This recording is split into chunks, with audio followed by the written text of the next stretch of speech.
When attempting to define mankind, taxonomists made the mistake of thinking human beings can be treated as just another species. Humankind is a species, but to view us from an evolutionary standpoint makes it impossible to fashion a useful definition. The evolutionary argument also makes it impossible to understand the racial component of the human identity. This essay is not a discussion of evolutionary theory. What we do here is present a definition of man that rejects conventional assumptions. However, we need to take a quick look at the conventional assumptions and the problems created by them, to understand why we reject the premise on which they are based. There is a sharp demarcation between the hard and soft sciences. The hard sciences deal with what is called the physical world. The natural world appears to be basically mechanical in construction and follows the rule of natural law. A body in motion stays in motion until it meets resistance. Because of this ability to define reality in strictly mechanistic terms, as encapsulated by Newton's laws, the belief arose that the God hypothesis was no longer needed, or as Nietzsche said, God is dead and we have killed him. But God is not dead when it comes to the social sciences. The humanities were less successful in introducing mechanical forces into the explanatory mix. As such, the social sciences are primarily narrative and are able to provide only the most general kinds of predictive statement. Biological taxonomy does not classify life forms by objective criteria. Taxonomists look for what they consider to be the significant characteristics of a species. It may only be a slight variation in the way the two species are colored or choose mates.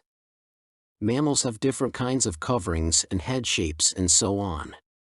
The point is, all the species on Earth are easily described in morphological terms, until we arrive at human beings. Which makes it all the more interesting that the definition of what a human being is an ongoing problem. But when we look at our kind, humans are the most distinct species on the planet. Lots of people confuse snake species, butterflies, and even antelope. But despite the variations between individuals, once one has seen a human, they cannot be confused for anything else. We are hairless, more or less, often, bipedal, for the most part, and intelligent if we could figure out what that means, and many other things besides. But what is a significant and conclusive difference in other species is often irrelevant for humans. What has bipedalism or hairlessness got to do with humanity? That is like saying cars are painted or homes are structures with pictures on the walls. Biology Online defines the human organism as a bipedal hominin characterized by having a higher and vertical forehead compared with earlier hominins. The brain volume is about 1,400 cubic centimeters. The teeth and jaw are smaller and the chin is prominent. Humans are the hominins capable of creating and using complex tools, solving problems by sense and reasoning, using symbols and language, and creating complex social structures. Over time, humans have demonstrated behavioral modernity and advancement. That most or all of this could be disputed in terms of its significance to identity need not be said. Most of these features were advanced individually and rejected as being taxonomically insufficient. Man generally does have a larger brain relative to body mass than other creatures, but does this sum up the identity of mankind? Is this the sum total of who we are? It is the distinctiveness of the species that has perhaps allowed the dictionary definition to be a subject to be ignored by all but the professional taxonomist. Our familiarity with the subject has made attempts to define us open to critical scrutiny by even the least literate. It has also made any reference to humans understandable. And so, official definitions are difficult to come by. Whereas it is a simple matter to look up the definition of dog or cat and even paramecium. But we all know what a human being is. The common person often focuses on our ability to communicate and use language.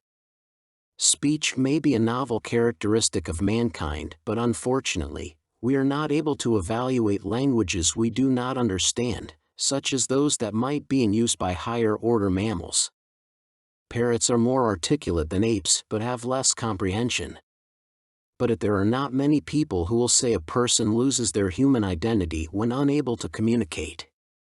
There are 2 points we need to consider when creating a definition of man. A definition has to encapsulate the key idea contained in the word. The definition of paper has to be such that if we see paper for the first time, we can identify it by the definition. But there is nothing physical about human beings that defines our humanity. No one looks at a physical specimen of humankind and remarks what a humane person this is. No one declares that a picture of a person encapsulates all that it means to be human. If the picture does not define our humanity, how would pictures of various features of our anatomy define us? A picture of a dog and a picture of a cat pretty much tells us all we need to know about these 2 species. We can even extrapolate a picture of a house cat to a lion, or vice versa. If this is so, why do taxonomists keep seeking a physical correlate of what it means to be a human being?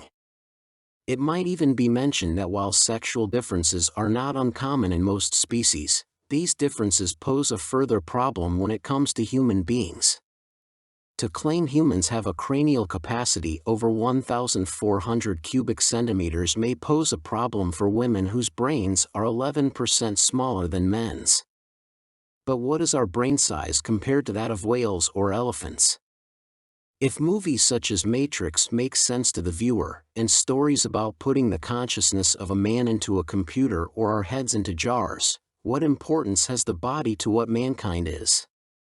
These scenarios may be the stuff of fantasy, but no one imagines a dog's brain in a computer. Secularists attempt to discredit what it means to be human by creating complex programs they refer to as artificial intelligence. Some claim that after removing physical cues, people cannot tell if the program is human or not.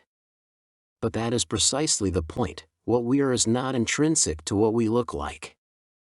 The disfigured shepherd portrayed in the movie 300 is still human. The debate over abortion rights is a debate over what it means to be human. But this determination to define mankind by his physical appearance is not science. Science is required to define man regardless of the implications. Definitions grounded in the physical nature of man, or an attribute tied to the physicality of man, have not successfully represented the intrinsic human quality, nor could they. The struggle to define man reveals an intrinsic and unique quality of mankind. Humans can lie. Animals cannot lie for a number of reasons. To lie requires a knowledge of the truth and a reason for rejecting it. We need to know good from evil to lie. It might suffice to define mankind as a creature able to make claims, even false ones. Such a definition would put the liar and the saint on an equal footing. This author does not wish to claim or even imply that. If we make the claim that it is raining, we make a statement about a state of affairs that may or may not exist. The same goes for when we make the claim that God exists. As contingent statements, they may or may not be true, but we have to look at a specific situation. Our definitions impact whether a particular claim is true or false. Lies do more than fail to reflect the definitions of the words used. It is raining is a lie when it and raining do not cohere to how these words are defined. The lie that Tom killed Sally means a lot of resources are expended in creating or trying to see if the words were used right. The phrase is true only if a thing called Tom did an act called kill to another being defined as Sally. Yet, in our investigation we learn that the person we call Sally was killed by a person known as Fred. Man is the definer, the creator of definitions. But saying this opens the door to an uncomfortable truth. People who make false claims live a reality different from those who live a reality of truth. We can define all persons as the creature able to make claims, but only truth-tellers are rational. Only truth-tellers test and verify the claims they make. the human species is composed of two races. One is a liar because their claims are subjective and grounded in little more than emotion.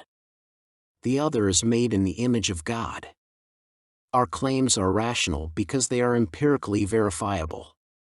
These races are technically at war with one another. The war is a war for reality because there are technically two realities just as there are two races. The two races inhabit two different realities. One reality is based on unsubstantiated and unverifiable claims. We are not rational if we contradict ourselves and our claims are inconsistent. To prevent this, our claims have to be subject to verification. The person who lives by law lives according to claims that cannot be verified.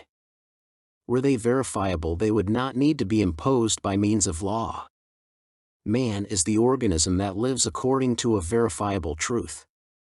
Yet there are many who do not. Therefore, there is man the perfected who lives in a way that can be tested and verified sane, and there is man who lives in a way that is personal and emotional. It cannot be verified sane as it is based entirely on subjective criteria.